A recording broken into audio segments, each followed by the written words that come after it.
Bienvenue sur Chronique, les séries de podcasts inédits de Mapato. Dans nos podcasts, nous donnons la parole à des patients, des aidants et des soignants. Alimentation, sexualité, travail, gestion du quotidien, prise en charge, nos invités nous partageront leurs expériences, leurs conseils et leurs visions. L'objectif est simple, informer et déstigmatiser la vie avec une pathologie dans un esprit positif et collaboratif. Je suis Lorraine, je suis patiente chronique et je serai votre hôte sur Chronique. Je vous emmène à la découverte de ces témoignages qui, je l'espère, pourront vous éclairer et vous accompagner au quotidien.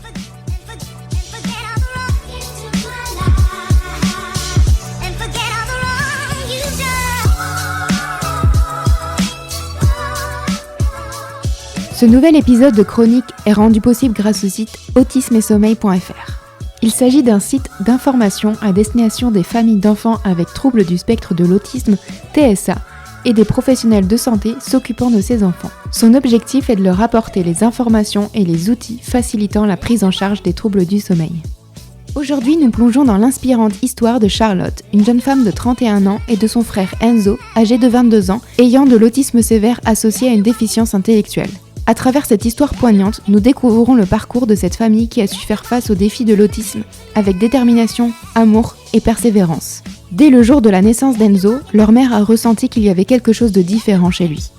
C'est le début d'une longue et difficile quête pour obtenir un diagnostic. Pendant plus de 5 ans, la famille a dû faire face à de l'errance médicale, cherchant désespérément des réponses à leurs questions. Cette période d'incertitude et de frustration a été particulièrement éprouvante pour Charlotte et ses frères et sœurs, qui voyaient leur petit frère lutter sans comprendre ce qui se passait. Finalement, après des années de recherche et d'attente, le diagnostic tant attendu est tombé. Enzo a de l'autisme sévère. La famille a décidé de faire face à la situation avec détermination. Ils se sont mis en quête de méthodes et d'approches pour améliorer la qualité de vie d'Enzo et favoriser son développement. Parmi les méthodes mises en place, 2 ont joué un rôle crucial dans le parcours d'Enzo. Le PECS, Pictures Exchange Communication System, une méthode de communication basée sur l'utilisation d'images, et la méthode ABA, qui vise à enseigner de nouvelles compétences comportementales. Ces approches ont permis à Enzo de progresser dans sa communication et son interaction avec les autres, ouvrant ainsi de nouvelles perspectives pour lui et sa famille. Dès le début, la mère d'Enzo a mis en place 2 objectifs essentiels, l'autonomie et l'interaction sociale. Ces objectifs ont guidé leur parcours et ont été le moteur de leur détermination à aider Enzo à s'épanouir malgré les défis de l'autisme. L'un des aspects les plus touchants de cette histoire est l'implication de la fratrie d'Enzo. Charlotte, en tant qu'aînée de 6 enfants, a joué un rôle important dans cette aventure. Elle a rapidement compris que pour Enzo, la clé du progrès était l'inclusion, l'implication et la communication. Avec le soutien de ses frères et sœurs, elle a travaillé ardemment pour créer un environnement où Enzo pouvait s'épanouir. Cet épisode de Chronique met en lumière l'importance de l'inclusion, de l'implication et de la communication dans la vie d'une personne ayant un trouble du spectre autistique. L'histoire de Charlotte et Enzo est un témoignage inspirant de la force et de l'amour familial. Je vous laisse sur notre discussion et je vous souhaite à toutes et à tous une excellente écoute. Bonjour Charlotte, ravie de t'accueillir dans le podcast Chronique. Est-ce que tu peux commencer par te présenter et nous présenter ton petit frère Enzo ? Alors bonjour, ça me fait super plaisir d'être là. Alors moi c'est Charlotte, j'ai 31 ans. Je suis la grande sœur d'Enzo qui est autiste sévère avec déficience intellectuelle associée et il a presque 22 ans. Je suis l'aînée de 6, Enzo c'est le 4e, donc même en dehors d'Enzo, il y avait pas mal de boulot déjà à la maison. Et je suis créatrice de contenu depuis maintenant 2 ans et demi. Et sur les réseaux, on peut nous retrouver sur le nom de Enzo et Charlotte. Chouette, super. Quand et comment est arrivé le diagnostic du trouble du spectre autistique pour Enzo ? Parce que du coup, Alors, c'est tes parents qui ont suivi du coup. Ah oui, bien sûr. Moi, j'avais 9 ans, donc pour le coup, j'ai juste eu le droit au chamboulement que représente Enzo. Donc du coup, le jour où il est né, c'est le 4e enfant de ma maman. Elle a tout de suite dit qu'il y avait quelque chose qui allait pas. Il avait le regard très noir, il regardait vraiment rien. Quand on le touchait, il se mettait... Un nouveau-né, quand on le prend dans ses bras, même s'il pleure, il s'arrête pas vraiment de pleurer. Mais je sais pas, on sent qu'il est apaisé au contact. C'était absolument pas le cas d'Enzo qui se mettait à hurler 2 fois plus. Et ça dès la naissance. Donc vraiment, elle a dit il y a quelque chose qui va pas. On est en France il y a 22 ans. Comment te dire qu'elle n'a absolument pas été écoutée. Et des retours que j'ai avec ma communauté, j'ai pas l'impression que ce point se soit vraiment amélioré. C'est dommage. Donc du coup, on l'a juste renvoyée à la maison en lui disant qu'elle était fatiguée. S'en est suivi des mois et des années de vous êtes fatiguée, vous faites un baby blues, il va très bien cet enfant. Bon, il est peut-être un peu hyperactif. On nous a dit qu'il était aveugle. À un moment, on nous a dit qu'il était sourd. Donc, s'ensuit 5 ans d'errance médicale où on n'a pas pu scolariser Enzo à 3 ans. Il marchait pas à 1 an et demi. Enfin, vraiment, il y avait des retards globaux. Donc, du coup, on a attendu, on a attendu, on a attendu. Et finalement, on a enfin eu le diagnostic. Il avait à peu près 5 ans. Ok. Mais on avait déjà mis en place pas mal de choses, son régime alimentaire, etc., etc. Mais tant que tu n'as pas un diagnostic, se mettre à chercher des méthodes, mettre en place des trucs, c'est un peu compliqué, quoi. Et on a fini par avoir un diagnostic en passant par des structures privées dans le libéral, non remboursées, qui te coûtent un rein ou deux, voilà. Vous êtes une grande famille. Comment tes parents ont pu aborder ça avec toi, avec tes frères et sœurs? Pour le coup, bien avant le diagnostic, on avait tous déjà bien, enfin, de toute façon, on a bien vu Enzo, il hurlait 18 heures par jour et il en dormait 4 ou 5 quand on avait de la chance. Donc du coup, on n'a pas eu de mauvaise surprise ou d'attente ou d'espoir. Elle a tout de suite dit, je sais pas ce qu'il y a avec votre frère, mais il y a quelque chose. On va chercher et il est pas malade, on va pas pouvoir le guérir, mais il faut qu'on trouve comment on peut l'aider. Donc vraiment, on a tout de suite été impliqués et on n'a pas été mis dans l'attente et dans l'espoir de on va trouver, on va lui donner une petite pilule magique et hop, tout va revenir comme avant. Pour tes parents, ça a été dès le diagnostic, enfin même un petit peu avant, c'était de mettre en place des choses, c'est ça? Et quelles ont été un peu les démarches, les aménagements qui ont dû être faits justement pour Enzo? Et à partir du moment où on a eu le diagnostic, on est tout de suite rentré dans le PECS. Donc, on a tous été formés. Donc, c'est une méthode d'apprentissage de communication à base d'images. Donc, en gros, on a des petites images qui illustrent des objets ou des actions et il faut faire comprendre à l'enfant que s'il verbalise, quelque part, c'est une forme de verbalisation, en montrant l'image, il obtient ce qu'il veut. Donc, une fois qu'il a compris comment ça fonctionne, ça permet de communiquer autrement que par hurlement, crise ou éclatage de tête contre le mur, spécialité d'Enzo à l'époque. Donc, ça implique toute la maison. On s'est mis, nous, entre nous, à devoir parler avec les images devant Enzo pour qu'il nous imite et qu'il comprenne. Donc, quand t'es enfant, un peu frustrant de devoir discuter avec des petites images en plastique. Kenzo avait la grande satisfaction de manger tous les jours et tous les samedis, il fallait replastifier les cartes, les découper. Enfin, vraiment, les activités familiales ont beaucoup changé. Donc le PECS, on a mis en place l'ABA très très rapidement après le PECS. Son régime alimentaire était déjà mis en place. Ouais. Voilà. Et là, tu parlais de la méthode ABA. Est-ce que tu peux parler un peu de ce que c'est? En gros, c'est pour conditionner des réactions adaptées quelque part. En gros, ceux qui sont contre cette méthode vont la comparer à du dressage. Dans le fond, ils ont raison. Maintenant, on part du principe, enfin, une éducation, c'est aussi quelque part un formatage. Donc voilà, et à un moment donné, c'est les résultats qui comptent. Enzo avait des comportements très loin d'être adaptés, ni humainement.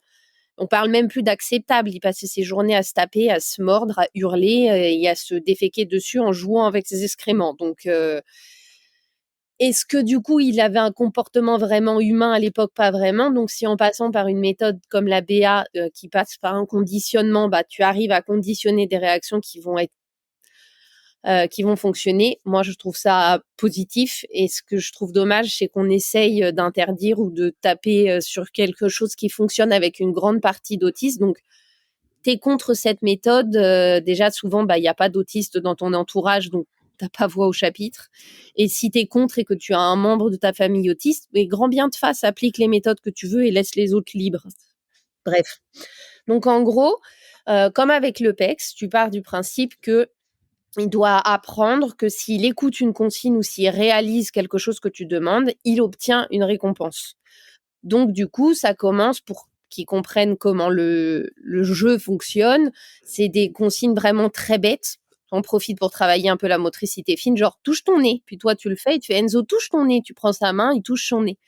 et il va avoir une récompense. Donc, ça va être dans un panel d'objets ou d'aliments qu'il aime beaucoup. Par exemple, les bulles, 1 minute de son dessin animé préféré, 1/6 de morceaux de chips. Vraiment, ça fonctionne avec Enzo. Un raisin sec, enfin voilà, un doudou, un jouet, la tétine, n'importe quoi.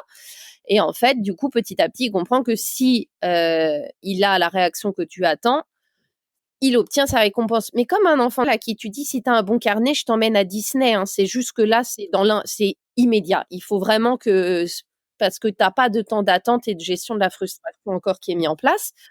Une fois que vraiment, quand on regarde au tout début de la mise en place de la méthode, ça fait vraiment genre donne la pâte, je te donne une croquette. Hein. C'est vrai, j'ai aucun problème à être honnête là-dessus.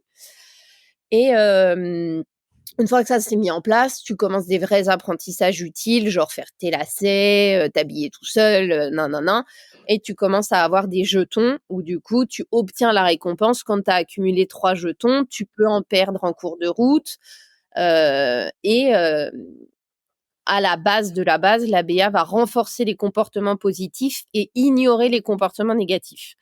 Nous, on fait plus un ABA pur et dur, ça c'est sûr, puisque Enzo a des conséquences négatives à ses comportements négatifs aussi. Conséquences de vulgarisation, si un spécialiste nous écoute, il doit avoir les cheveux qui sont dressés sur la tête. Mais bon. Et du coup, tes parents, ils vous ont impliqué à chaque fois dans toutes ces méthodes-là pour que vous puissiez aussi aider Enzo au quotidien.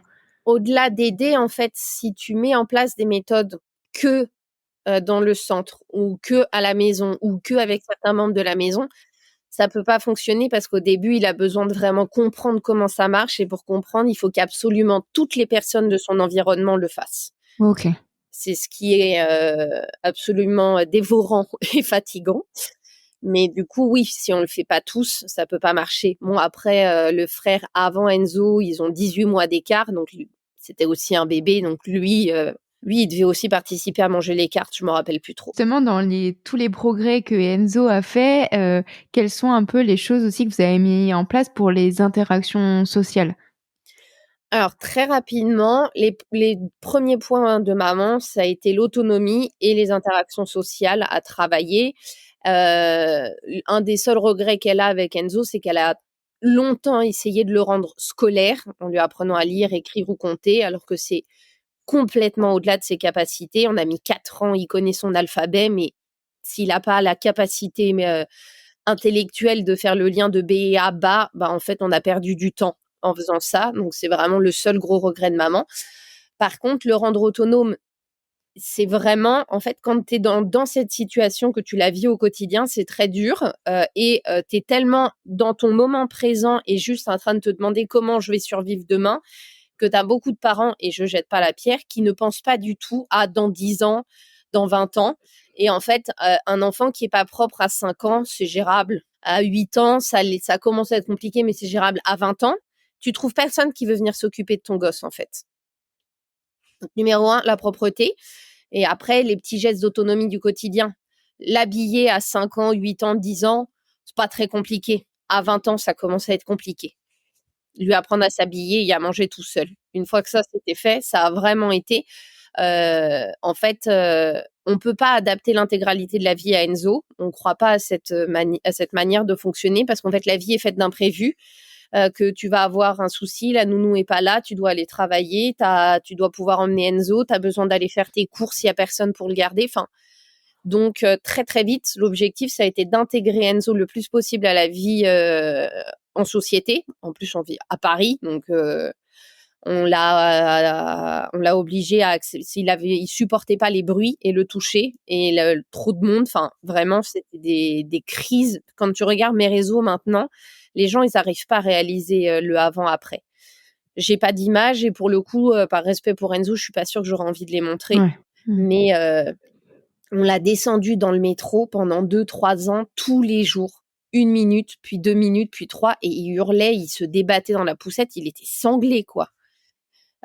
Maintenant, quand je l'emmène dans le métro, il veut plus ressortir. L'emmener faire les courses, c'est pareil, c'est du bruit, c'est de la stimulation. Les LED, ça fait ça. Je suis presque sûre qu'il les voit à sa manière de regarder les ampoules. Nous, on les voit pas, mais si tu prends ton téléphone et que tu filmes une LED, tu vois ça fait ça. Je pense que lui, il le voit. Il a pas la manière de le verbaliser, mais donc du coup, ça a été, l'habituer à accepter ce qu'on pouvait pas changer dans la vie au quotidien. Donc le bruit, les gens, la foule, bah, ça fait partie de la vie et quand même, on s'adapte aussi à lui, hein. On vit avec une routine stricte, en fonction de ses besoins, mais bah, maintenant, on peut aller au restaurant, n'importe quel jour. Avant, on y allait tous les jeudis soirs, au même restaurant, à la même table, en commandant la même chose. Il a un cadre, il est un peu sécurisé, mais il est dans un environnement dit hostile. Et en fait, ça a été vraiment une désensibilisation de tous ces aspects-là pour que Enzo puisse profiter d'une vie de jeune adulte la plus normale possible et pour que nous, on s'épuise pas et qu'on puisse continuer à vivre avec lui toute sa vie tout en ayant, nous aussi, une vie. Donc, ça a été 10 ans, je pense, extrêmement difficiles pour Enzo. J'en ai parfaitement conscience parce que ceux qui viennent m'insulter en disant qu'on est maltraitant ou ce genre de choses, je pense qu'à l'époque, on a vraiment mis Enzo en souffrance. Maintenant, c'était dans un objectif où si derrière, il passe tout le reste de sa vie en pouvant profiter, je l'emmène en boîte de nuit. Un autisme sévère, j'arrive à l'emmener en boîte et il profite de sa soirée. Si on n'avait pas fait tout ça, bah, en fait, il pourrait pas sortir de la maison et nous non plus et tu t'épuises et en fait, au bout d'un moment donné, tu as pas d'autre choix que de le placer, si tu trouves une place. Donc c'est vraiment pour ça que c'était important pour nous, l'apprentissage de la sociabilisation. C'était pour que lui, il ait une vie sympa et que nous, on puisse vivre avec lui. Mmh mh. Et aujourd'hui, est-ce que Enzo, il est en capacité justement de communiquer avec d'autres personnes qu'il connaisse ou qu'il ne connaît pas du tout? Alors, s'il est dans un bon jour et qu'il articule à peu près correctement, parce qu'on a un gros problème, sur l'articulation encore aujourd'hui, oui, il est capable et tu vois, sur mes réseaux, il y a plein de gens qui voient les vidéos et tout et qui comprennent relativement ce qu'il dit. Après, Enzo n'étant jamais seul, bah, s'il rentre en communication avec quelqu'un, il y a toujours l'un de nous à côté, donc on fait pas à sa place. Ça, c'est vraiment un truc, c'est pas parce qu'il est handicapé qu'il peut rien faire, c'est pas parce qu'il est handicapé qu'on doit faire à sa place. Donc, s'il a mal articulé, qu'il veut se faire comprendre, c'est à lui de faire un effort. Donc, je vais me mettre à côté de lui. Je fais Enzo, tu répètes.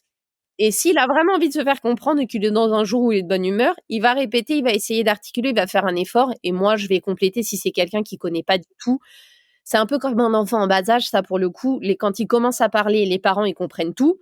Tu le mets à côté d'un inconnu, l'inconnu il fait il parle quelle langue? Avec Enzo, on a un peu ça. Donc voilà, on le fait répéter, il articule, on traduit un peu et oui, il peut rentrer en interaction et il va le faire Mmh. Chouette. avec des gens qu'il connaît pas. Ouais et tout ce qui est, capacité de communication avec d'autres personnes dans le sens les signes sociaux, tout ce qui va être expression, bah, faciale, le ton de la voix, le langage corporel, c'est des choses qu'il peut déceler et comprendre ou pas? Alors Enzo, il a mentalement 2 ans et 8 mois précisément son diagnostic, donc souvent j'ai pas d'autre choix que d'essayer de me mettre à sa place et d'interpréter puisqu'il n'est pas capable de communiquer. Il a pas conscience de son handicap, je pense pas qu'il ait une manière de penser assez développée pour avoir conscience de lui-même ou des autres, en fait. Lui, il est dans le moment présent, je sais pas, il a envie, de te faire rigoler, il adore provoquer une émotion chez l'autre, que ça soit la colère, la tristesse ou la joie, il les diff c'est pas qu'il est content de te rendre triste, c'est qu'il est content de voir une émotion chez toi, que tu sois D'accord. triste, en colère ou joyeux, c'est la même satisfaction qu'il va ressentir. Donc du coup, nous, on est vachement dans l'humour. Quand on est, dans la colère, ça va pas être de la colère, mais on va être très strict et on reste impartial dans le visage et le ton de la voix, il est très neutre et cassant. Ça, du coup, il aime pas trop parce que c'est pas stimulant pour lui et il sait qu'il a fait une connerie. Et la tristesse, on ne montre jamais. Ça a été la difficulté quand, les jumeaux sont nés après Enzo. Tous les comportements de tristesse, de pleurs et compagnie, c'est jamais devant Enzo. Et donc du coup, bah, s'il voit quelqu'un rire, lui, il éclate de rire aussi et il va chercher à faire rire. Quelles sont un peu les choses qui sont plus ou moins faciles à mettre en place pour que Enzo soit autonome? Comme tu le disais, c'était un des points hyper importants, bah, pour vous. Et bah, en fait, tu peux oublier le mot facile avec, un Enzo dans ta vie. Vraiment, il n'y a rien de facile. Tout est le résultat d'une somme de travail. Donc il faut savoir que quand tu décides de mettre en place un apprentissage, ça va prendre 1 an et demi ou 2. qu'il faut le faire tous les jours ou 3 à 4 fois dans la semaine, qu'il faut avoir un temps dédié, que ça soit en termes de temps humainement et en termes de fatigabilité, hein, parce que les autres te demandent une patience. Donc tu mets pas en place 50 apprentissages en même temps. C'est pas pour Enzo, parce que lui, il est inépuisable, c'est pour toi, en fait, parce qu'il faut être capable de les assurer derrière. Donc en général, on le met en place 2 par 2 ou voilà. Et tu passes par plein d'étapes. Par exemple, à l'IME, donc c'est un institut médico-éducatif. Il a pas été à l'école, mais c'est là où il allait. C'est notre maman qui l'a fondé. Il a appris pour le travail de motricité fine, au lieu de mettre un rond dans un rond ou une perle dans un fil, ça ne sert à rien. Il a appris à prendre des pinces à linge. Ce geste-là, tu te rends pas compte de la motricité que ça demande. Et il les mettait autour d'un verre. Mais du coup, plus tard, dans 10 ans, quand on va vouloir lui apprendre à étendre son linge, bah, il sait déjà manipuler la pince à linge.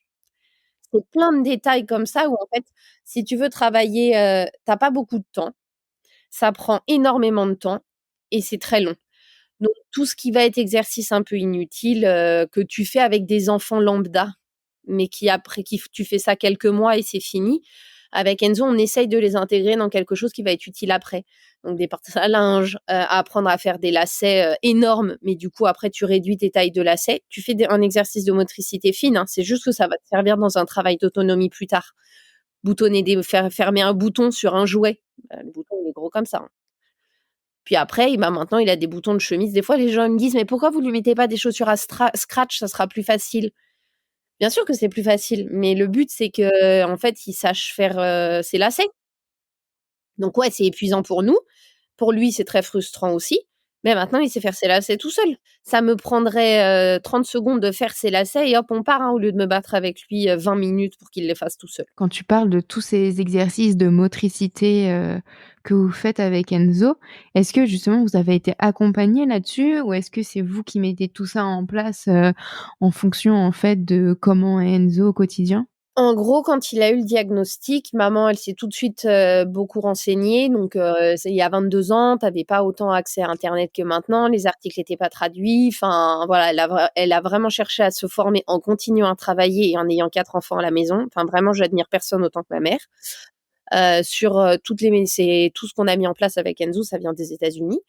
Et avec une autre maman qui avait fondé une association, elles ont ouvert, une école qui après, sous Sarkozy, quand il y a eu le plan autisme, quand on s'est pris une énième condamnation de la Cour européenne, parce que il faut savoir que sur 27 pays, on est le numéro 27. Voilà, on est le dernier pays en termes de prise en charge et d'autonomie d'autistes à l'âge adulte. C'est triste, mais c'est la réalité. Donc du coup, elles ont fondé cette école qui est devenue un IME, donc pris en charge par l'État, ce qui n'était pas du tout le cas avant. Mes parents, ils ont un commerce qu'ils ont dû ouvrir un 7e jour par semaine pour financer les prises en charge d'Enzo. Et du coup, on n'a pas été accompagnés. Maman a été chercher les formateurs américains pour les faire venir et pour former les cinq familles qui étaient impliquées dans cette école et qui avaient les moyens de payer cette école les 3 années où elle a été payante. Quand on parlait justement de tout ce que vous avez mis en place, pourquoi justement vous travaillez autant et depuis toujours sur ces interactions avec Enzo? Parce que je pense que maman préférerait mourir que d'avoir à le placer, parce que dans les instituts, tu es pas dans du 1 pour 1, ils sont médicamentés. Et ce que je comprends en fait, c'est pas les intervenants qui sont maltraitants, c'est le système qui rend les intervenants maltraitants. Nous, on est toujours 1, 2 ou 3 pour s'occuper d'Enzo en même temps. Dans le système, on laisse une personne qui est au démarrage est saine d'esprit, je suis pas sûre qu'en fin de carrière, ça soit toujours le cas, seule, avec 8 à 13 cas, comme Enzo, ou comme le Enzo d'avant, hein, parce que le Enzo de maintenant, il est facile, je mets des gros guillemets. Seul, tu peux rien faire. Tu peux pas gérer plusieurs crises en même temps. Ils apprennent par imitation. Du coup, si on laisse, souvent on me demande: «Enzo, il a des copains autistes comme lui».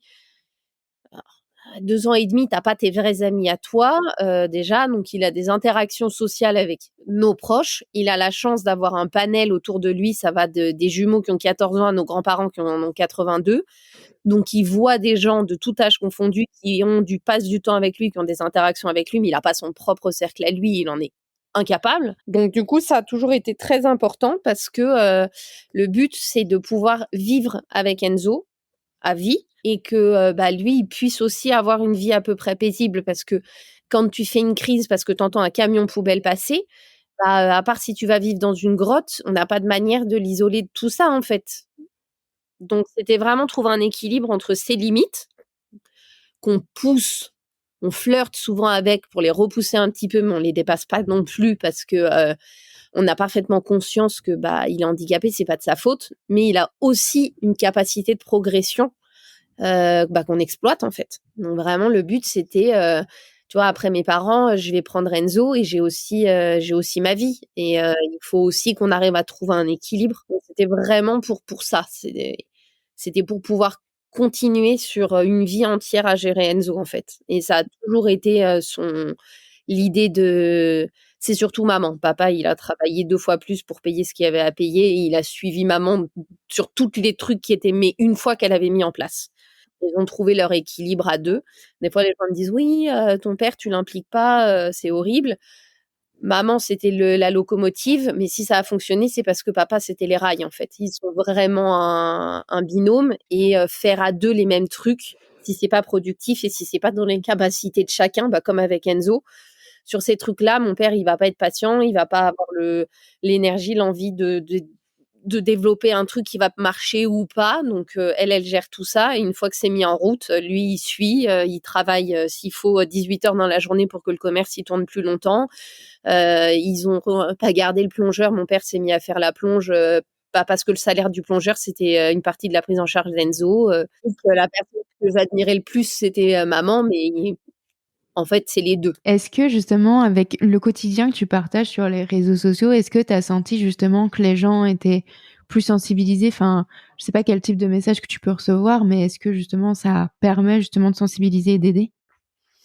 Alors, je vais avoir une partie de ma communauté, même si je pense que c'est pas la majorité, qui va être elle-même confrontée à l'autisme au quotidien, qui va trouver des pistes et des idées d'apprentissage et de mise en place. Tu vois, on parlait des perles et des ronds que tu mets dans des ronds, le rond rouge dans le rond rouge. J'en ai plein qui m'ont dit, en fait, ouais, t'as raison, ça c'est une perte de temps. Oui, il faut travailler la motricité, mais profites-en pour la travailler avec un truc utile, mettre le couvert. Tu mets une serviette et tu dois mettre ton couteau et ta fourchette dans la serviette. Pas à côté, pas qui dépasse, dedans. C'est un exercice de motricité, mais au moins tu sais mettre la table. Donc il y en a qui vont vraiment chercher des pistes. Tu en as beaucoup, je pense, une grosse majorité, ça va être en France, on adore se plaindre. On a vraiment tendance à avoir je me suis cassé un ongle, c'est horrible, mon train était en retard, ma vie est finie. Enfin, j'extrapole un peu, mais tu vois ce que je veux dire. Et en fait, voir un quotidien avec Enzo, même si je le montre jamais en crise. Il nous en fait très peu en vrai maintenant, mais je le montre pas. Tu entends, tu vois quand il dort pas de la nuit, 4 nuits d'affilée. J'ai des mamans qui me disent j'en peux plus. Mon petit il a 2 mois et puis en fait quand je vois qu'Enzo vous fait ça depuis 21 ans, je me sens je me dis c'est bon, c'est quelques mois et puis voilà, ça fait du bien ça permet à beaucoup de relativiser en fait. Quels sont justement les conseils que tu pourrais donner à tes frères et sœurs qui ont, justement un frère ou une sœur qui a un trouble du spectre autistique? Je pense que souvent, on pense pas à inclure la fratrie. Donc du coup, pour moi, c'est important de l'inclure pour plusieurs raisons. Quand tu as un enfant comme Enzo, tu te retrouves déjà quand il y a un nouvel enfant, tu perds un peu d'attention puisqu'il y a un bébé et le problème, c'est que souvent les parents, ils prennent pas le temps de communiquer avec ceux qui sont déjà là, donc ils ont l'impression de perdre quelque chose. Alors que si avant que le bébé arrive, tu as des conversations, tu dis: le bébé, il va arriver, il peut rien faire tout seul contrairement à toi, parce que tu es déjà grand.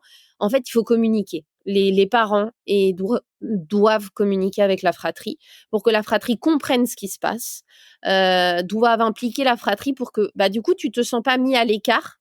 Tu as pas juste l'impression que Enzo, il prend tout et qu'il y a plus rien. Tu fais partie du truc, donc c'est plus facile à vivre. Et quand tu comprends pas quelque chose, c'est vraiment.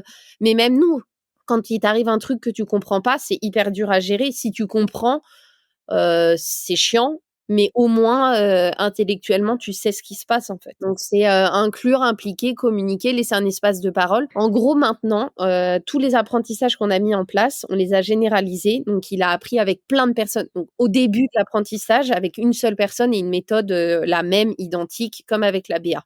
Ça, c'est primordial pour qu'il arrive à apprendre. Une fois qu'il a capté le truc, on se met à changer. Il va faire son lacet 10 fois dans la journée avec 5 personnes différentes qui vont faire de manière différente, avec des chaussures différentes. Parce que si tu changes pas les chaussures, quand tu vas changer la chaussure, il est capable de plus savoir faire son lacet. Et quand tu passes par ces phases-là, tu passes par une phase de régression, tu repasses par des crises. Donc, c'est vraiment une implication. C'est pour ça, quand je disais que tu ne démarres pas plusieurs 10 apprentissages en même temps, c'est pas sans raison. C'est parce qu'en fait, toi, humainement, même si on est 5, tu peux pas gérer, en fait. Comme il faut répéter, répéter, répéter. Et tu es là genre: «On est sur une phase de régression, c'est pas grave». Mais après cette phase-là, qu'il faut quand même tenir parce que des fois, ça peut durer plusieurs semaines, c'est acquis. Et tous les apprentissages doivent être généralisés parce que si je te le donne à toi, il doit savoir faire les mêmes choses, même s'il ne connaît pas et que tu as pas la fiche de il faut faire ça dans tel ordre parce que sinon il est perturbé, il va pas le faire. Ouais, on fait ça sur un temps court de l'apprentissage et après, c'est à lui de s'adapter. Et du coup, il est dépendant soit d'une routine qu'il va pouvoir faire même avec toi qui ne connais pas, si tu fais les choses dans le bon ordre avec lui, soit il va être dépendant d'une personne, et c'est ce qui se passe quand je le prends à Paris, parce que j'ai pas la capacité d'instaurer la même routine que chez mes parents. La maison n'est pas pensée pour lui, le terrain est pas clôturé, il peut s'en aller. On est à Paris, donc je peux pas lui faire étendre le linge dehors tous les jours parce que la météo, elle le permet pas, tout simplement. Ça a été un apprentissage, même chez nous. Quand il pleut, Enzo, il sait, ça devient une routine. Il pleut, il y a pas de linge. Des fois, les gens se disent: «Mais comment il fait ?» C'est une nouvelle routine, en fait. À chaque fois qu'il pleut, il y a pas de linge. Ça l'énerve. Il est là, il regarde le ciel, il fait: «Oh là là, il pleut! Là, je pense file, j'en ai marre, oh là là!» Il sait et il râle et il manifeste son mécontentement. On lui a appris à communiquer pour lâcher autrement que par des crises. Et du coup, à Paris, il est totalement dépendant de moi. Si je sors de son champ de vision, il est en panique. Mais du coup, tous les jours, on fait un truc nouveau. Il dort au même endroit, il mange le matin à la même heure, il prend son sac à dos, il sait qu'il part avec moi et le reste de la journée, c'est extrêmement dur pour lui, hein, ça je sais. Donc du coup, je suis sa bouée. Le matin, pendant le petit déjeuner, je vais lui dire le déroulement de la journée en cours. Comme ça, il va me le faire répéter 5-6 fois. Il redemande plus, je lui dis: «Stop, tu connais», je réponds plus parce que sinon tu rentres dans une stéréotypie et il peut me le demander 60 fois dans la journée. Ou est-ce que tu aurais un dernier message à faire passer pour ce podcast? Je pense que c'est quelque chose dont on parle très peu, mais du coup le sujet qu'on vient d'aborder, l'autonomie et la sociabilisation, que ça soit un autiste sévère, léger ou moyen, c'est vraiment, je pense, les points les plus importants à travailler pour la personne autiste et pour les accompagnants. Autonomie en numéro 1, parce que, un enfant qui est propre, c'est beaucoup plus facile à faire garder. Tout simplement, hein. Et la sociabilisation. Donc voilà, pour moi, c'est les 2 points le plus importants et la communication. Ton témoignage, je pense, va aider pas mal de personnes et puis, je te remercie beaucoup pour tes mots et pour, tout ce que tu fais aussi sur les réseaux, la prévention qui est hyper important.